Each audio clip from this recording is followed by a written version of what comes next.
Good morning. Good morning. Day 2 of Ebertfest. So, when you get settled down, I wanted to ask, we actually don't have that many rules that we ask people to follow. There is one rule, really sacred here. Please don't have your cell phones out during the movies. Please don't. And also, when people are up here speaking, if you don't want to listen to the speakers on stage and you want to look at your cell phones, I know in this day and age, it's really important for us to stay connected for various reasons. Just walk out to the lobby to do it, because even when people are speaking on stage, if you see that light, it's really distracting for the people who are sitting beside you or behind you. So please, no cell phones, okay?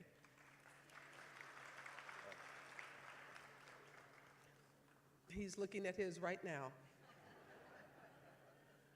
The other thing, what is the other thing that we were asking? Some people were asking, we showed a clip of a band singing a song called I Remember People. And the reason it wasn't connected to the movie 9 Days, that's a song that I wrote, and it was performed by the Chicago Soul Spectacular. And I was supposed to sing the song to open Ebertfest, but I chickened out. So we showed the band playing it instead. I will sing it one day, but not today and not yesterday. I'm in the middle of writing a musical, and I'm also directing a film that you may see part of, but not today. This morning, we wanted to, let me see how many people are in the audience. I guess we have enough to do this. This is going to be go pretty quickly. We're going to ask you to stand up, and then some people will sit. So if you've been coming here for a year or less, please stand.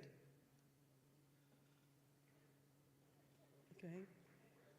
If you've been coming here for 5 years or less, please stand and join the group standing. If you've been coming here for 10 years or less, please stand.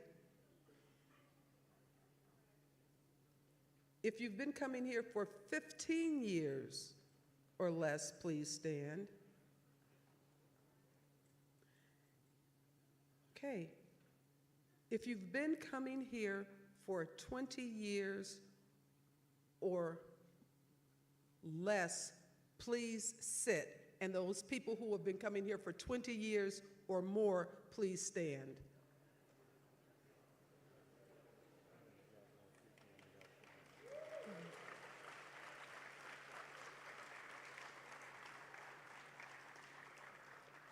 And I will have all of those people, will you come down here to the front of the stage, please?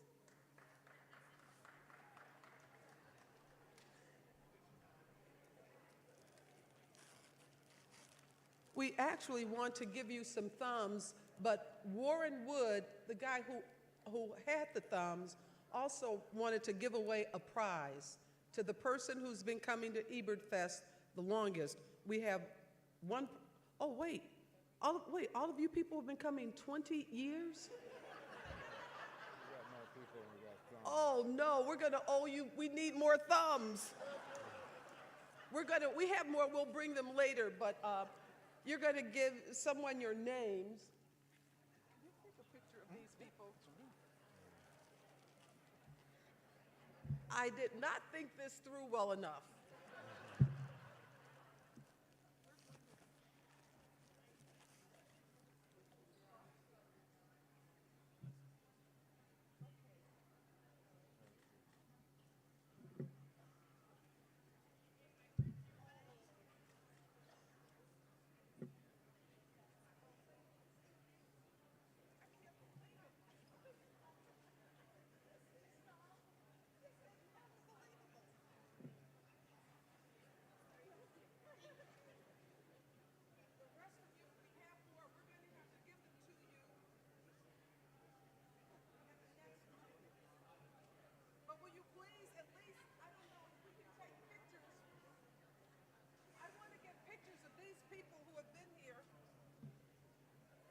Do you have enough light to take pictures of these people here? Can we get the house lights, please? I want to take a picture of these people who have been here for 20 years or more. Yeah, let's give them a hand. Yeah.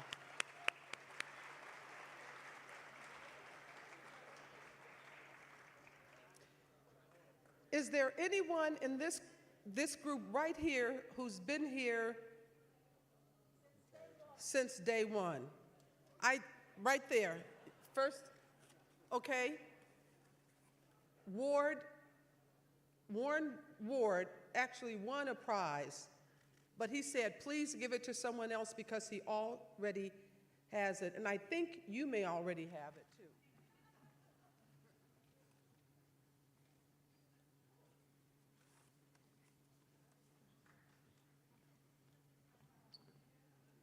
It's the book. It's Roger's memoir, Life Itself. You have it, don't you? We're going to give it to someone else. Your hand came up. You've been here from day one? What's your name? John Hill. Let's give John Hill a hand.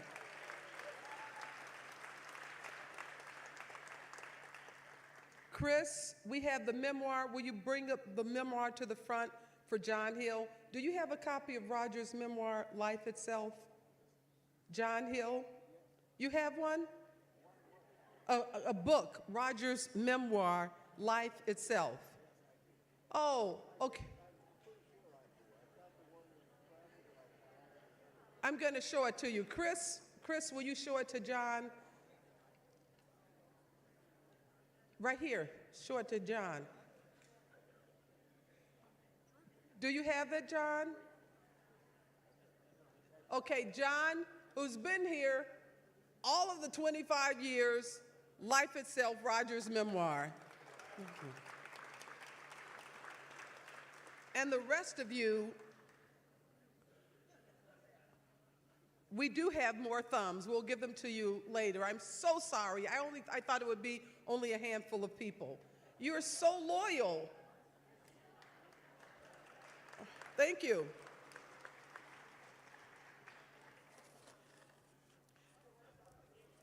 As you go back to your seat, I'm going to tell you, we have the food trucks again this year. And we also, for those of you who are sponsors and have a VIP pass, we have a meal, and Molly, the festival coordinator, will tell you where we meet for lunch and for dinner. And I also want to tell you one other thing yesterday. The reason I came out and did my happy dance on the stage is I've actually been sick for the last few weeks, and I didn't know whether I had energy to come to Ebertfest. And so I have asthma and I had some respiratory thing, and I told Nate that if I can't come, that's one of the reasons I'm so happy that these film critics are here, because Roger was a film critic. He took his film criticism very seriously. And so I talked to Brian Tellerico, who's the managing editor at RogerEbert.com. I said, will you please help Nate mobilize Nell Minow and Matt Fagerholm and Matt Zolerseis, Michael Phillips. I mean, we have Dr. Eric Pearson here and some others. And we also have Professor Todd Rindelman, who's going to come up with Dr. Caligari with Michael Phillips. I said, I may not be able to do it. As it turns out, I was able to, I have some allergies that I never knew I had. So they were able to give me some, and my body, okay, this is too much information, but I took a genealogical test that showed that the reason I can't take, like when I take an aspirin, instead of a whole adult aspirin, I take a baby aspirin. I've learned that over the years. They said that the half-life of medicines in my body stays too long, and so it's better for me to take very small doses. And so I learned that if I take just a chewable children's Claritin, that really helps a lot of the things, and it alleviated. So I took one yesterday, and by the time I came out, I was able to do my happy dance. So that's why I was so happy to be here last night. and I couldn't help myself. And I'm happy to be here today, and I'm happy to be anywhere today, and especially at this film festival because Roger loved it so much. And for you who have been coming so many years, I have to tell you, this is who we think about when Nate and I are doing this. We think about you. What is it that we can bring the audience that sometimes maybe you've seen it before, but maybe you haven't seen it on a big screen like this? It makes a difference. It makes a difference to see it with good sound, you know, good projection by James Bond. Thank you, James Bond, our projectionist.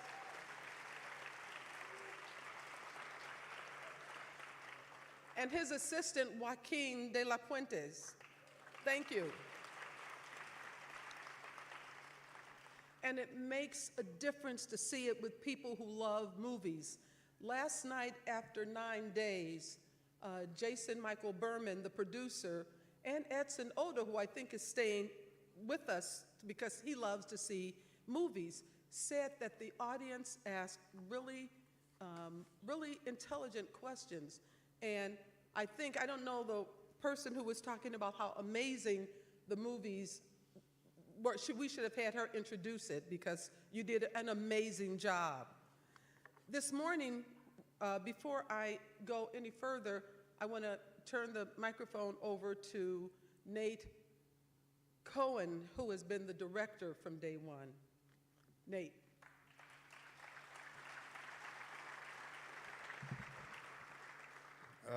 Good morning. I also was very surprised by the number of people who've been with us the whole time. It's kind of frightening. But something else I just want to mention that Edson and Jason said last night is they did what I do. They watched the audience during the film, and they said that they've never seen a more engaged, more attentive audience, and it was a real honor and privilege to watch the film with you guys. And I think it's a testament to what Roger wanted to do with this festival, which was to teach us all how to be better moviegoers and to use Tilda Swinton's phrase, film fans. And you guys are tremendous. So thank you for being so loyal to us and the festival.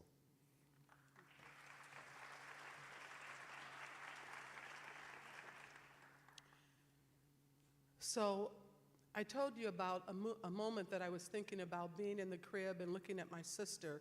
And then last night, when I went home, I thought about another moment, that if we could freeze a moment in time and redo it, I'd have Roger on stage introducing a movie and then doing the Q&A and then taking everybody to Steak and Shake afterwards. I wish that we could get a box to recreate that, but in my memory, I can still see it. Proton and atom by atom, proton by proton. This morning, we're going to show a movie that was very special to Roger. It's Tokyo Story by Ozu, and it's the film that was voted on by this audience. Nate and I curate most of the films, all of the films, but Tokyo Story is one that the audience voted for. I think we went through 3 rounds of voting, and Tokyo Story was the clear winner, way ahead of anything else. Roger said, "No story could be simpler. An old couple come to the city to visit their children and grandchildren. Their children are busy, and the old people upset their routines. In a quiet way, without anyone admitting it, the visit goes badly. The parents return home. A few days later, the grandmother dies. Now it is the turn of the children to make a journey." From these few elements, Yasujiro Ozu made one of the greatest films of all time. Tokyo Story lacks sentimental triggers and contrived emotion. It looks away from moments a lesser movie would have exploited. It doesn't want to force our emotions, but to share its understanding. It does this so well that I am near tears in the last 30 minutes. It ennobles the cinema. It says yes. A movie can help us make small steps against our imperfections. After the film, we are going to have Michael Phillips and Nick Allen join us on stage. But right now, please enjoy Tokyo Story.